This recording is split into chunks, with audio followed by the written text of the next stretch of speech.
Hi folks, it's Dr. Smith, i.e. Smitty, and it's 22 May coming up on our favorite holiday, Memorial Day here in the United States. And of course we have the ever lovely Miss Katie, my lovely bride. And Miss Katie, what do you have for us today? I'm holding a copy of Blitzkrieg by, let's see, Diffraction Entertainment, miss. Diffraction. We will have to have corrective action afterwards. Pardon me. And Miss Katie, what does Blitzkrieg mean? It means lightning kittens. But really it means... Lightning war. And how often have you known that?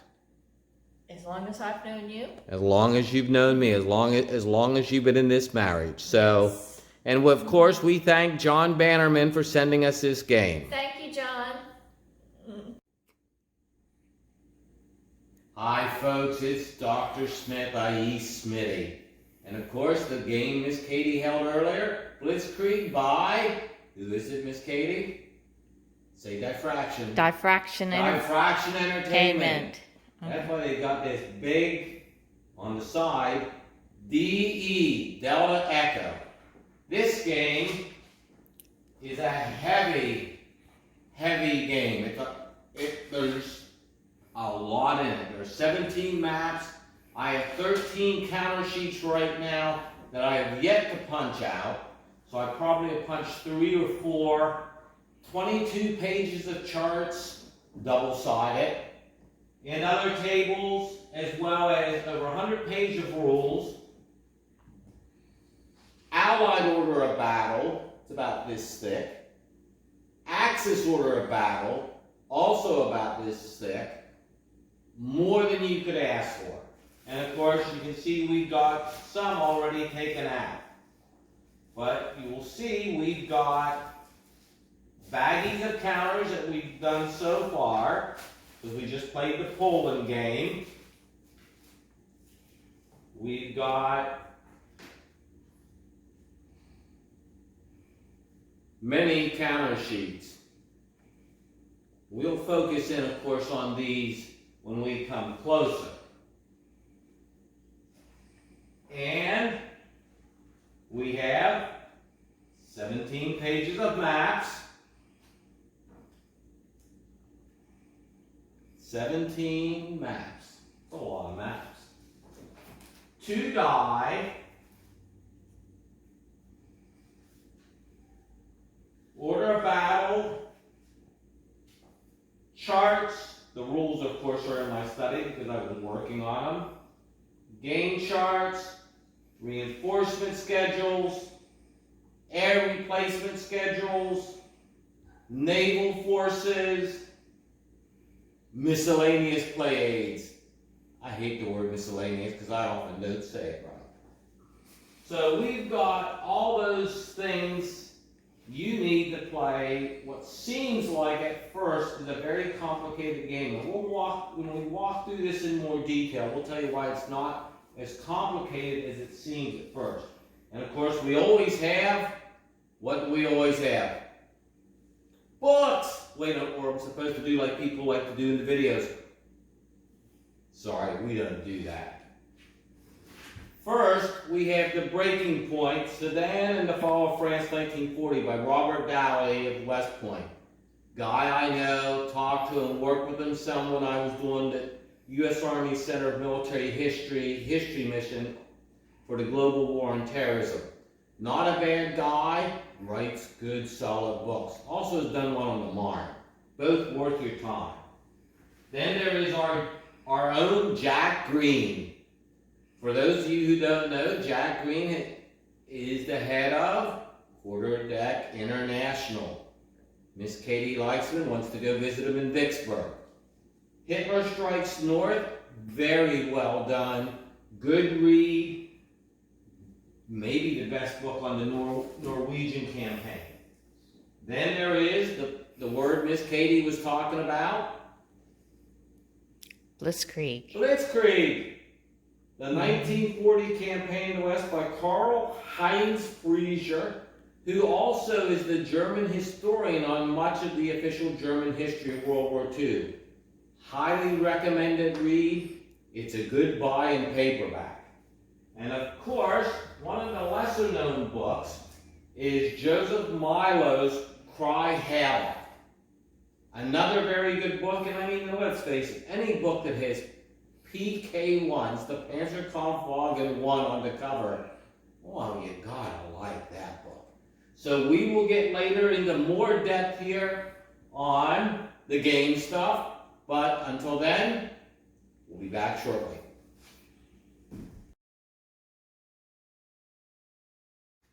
Hi folks, it's Dr. Smith. We're back, and as you can see, I've got 2 cats, some of the game, and of course Petunia's in the Blitzkrieg box.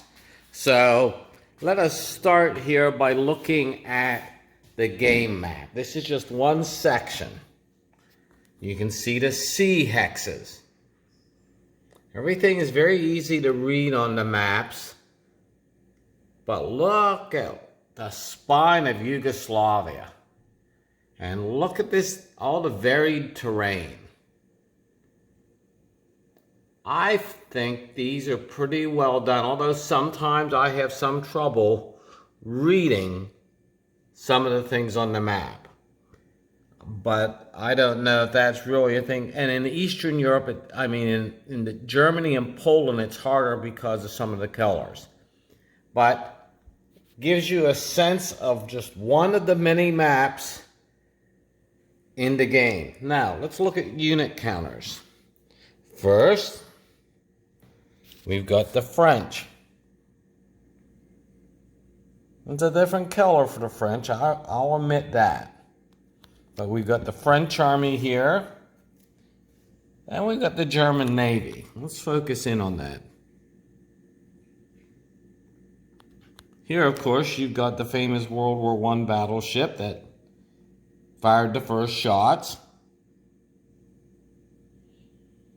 But then, of course, you've got the Blucher and the Tirpitz and the Scharnhorst. So we just use this. And, of course, some of the ships that did not come into play, such as, where did we lose it? We had the Hindenburg here. So we've got some ships that could come into play later, depending upon the German scale of rearmament.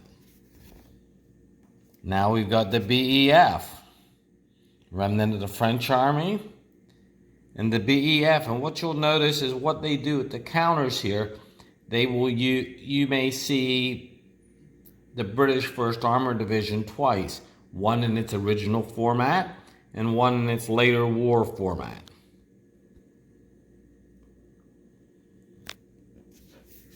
We now have the Swiss Army. How about that? Does that surprise you to see the Swiss Army on here? And the Swiss Air Force. And notice they've got Me-109s.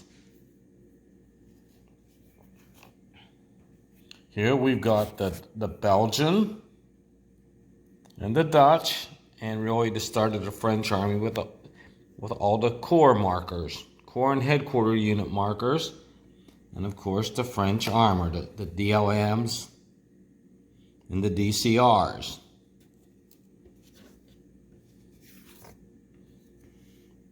And for the folks who love planes, oh, you're going to have lots of planes. You've got Gladiators, mixed units, Fokkers, and then of course you've got planes like the D-520, which is pretty close to the Me-109 in terms of abilities, but the French bombers are far inferior to their German counterparts. And then we've got the British, and you see the Defiance, not such a hot number, and the early Hurricanes, not such a hot number, but the later Hurricanes become a much better, if you will, bargain, and Spits are even a better bargain. Greater range. Those are units. Now, the other part are the charts. Here, of course, we have the anti-aircraft results table. These are all pretty easy to use. It's just that there's a lot of them. And then, of course, but the nice thing is the flip side is the air combat result table. So you go from one side to the other, and it makes it easy. Here you see the unit identification table. The only thing that would have been better about this if it would have been on, you can see here, a bit sturdier cardstock. The terrain effects chart, what I find interesting on it here, you've got how it affects in terms of who, the combat modifier, and the movement cost, and the type, motorized, cavalry, and others, and the type of weather. So again, a lot more than your normal game. And of course, we've got more the same in terms of terrain effects charts on this side. Again, more detail than maybe some of you want, and maybe exactly the amount of detail you want. On the combined arms effect, we got this chart here, and most of these charts you're not going to use often, but they're handy to have because they will give you a quick synopsis of what they can do and what they can't do. And as this is really a combined arms game, and again, we've got by type here, this makes it very nice because then you've got the modifiers for the various types of effects. Production matters in this game as well, production and supply. Here you've got a general supply and general cargo production chart. Okay, basic stuff. The other side, let's go to the next one. Production location chart. You see here like Belgium, oil facilities, none. Holland, oil facilities. Indonesia. So it's down to that level to show you why Germany may or may not want to have taken certain countries. And then, of course, we've got the combat resolution table, which at first is very daunting. The way it becomes undaunting is, I would recommend print out and sort of scan together the combat result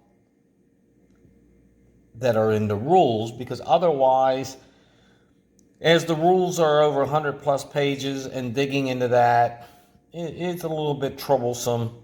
So instead, just go ahead, scan that area, compile the two things into one document, and you got all your results. But some are self-explanatory. AE, attacker eliminated. DE, defender defender eliminated. DR, defender retreat. But then it gets into the more esoteric, and again, this is one of the interesting aspects of this system, the combined arms aspect, and choosing who you want to have take the loss.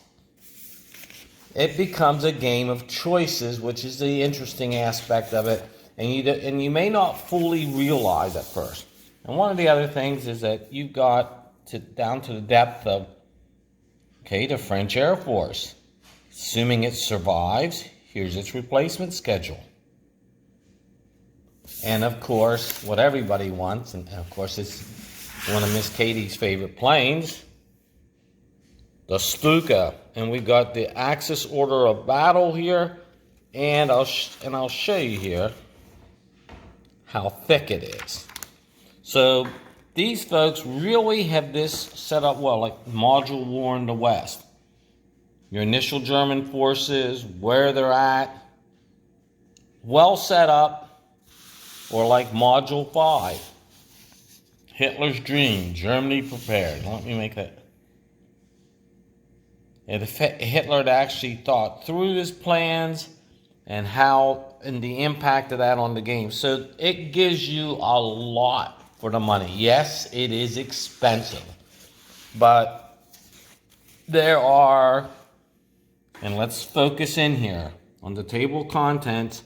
How many scenarios are in? How many are there? 1, 2, 3, 4, 5, 6, 7 total in a sense.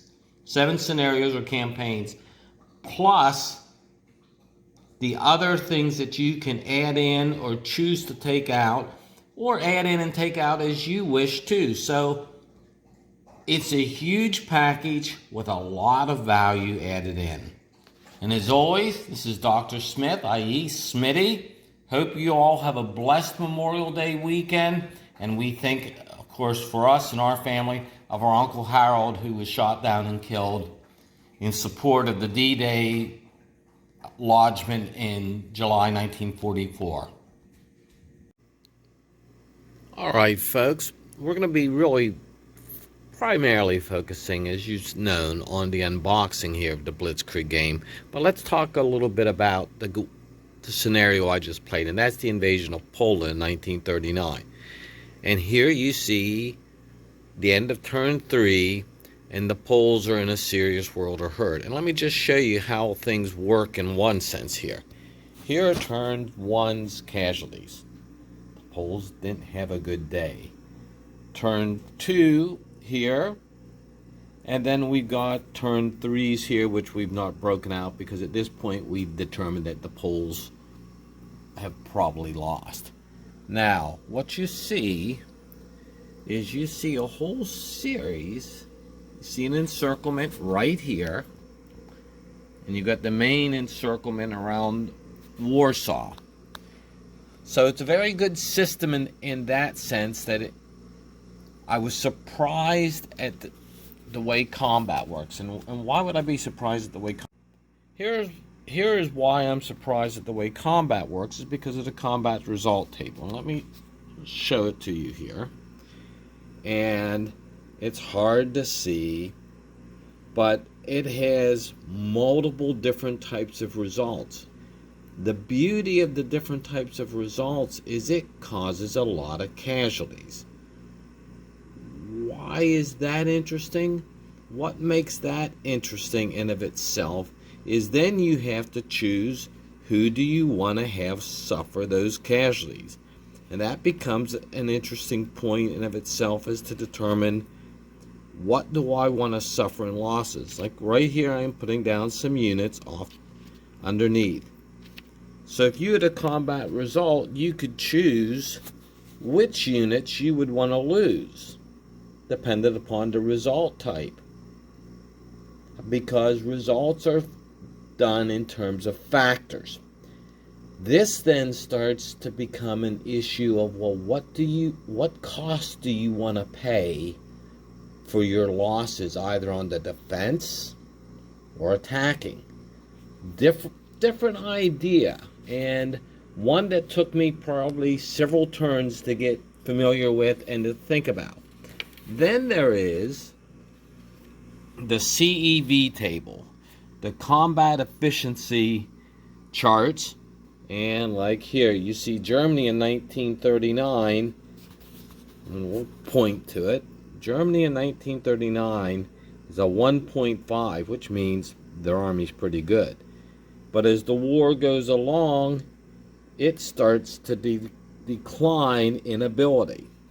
And you look at Italy, well, Italy's kind of stuck at 1. And Poland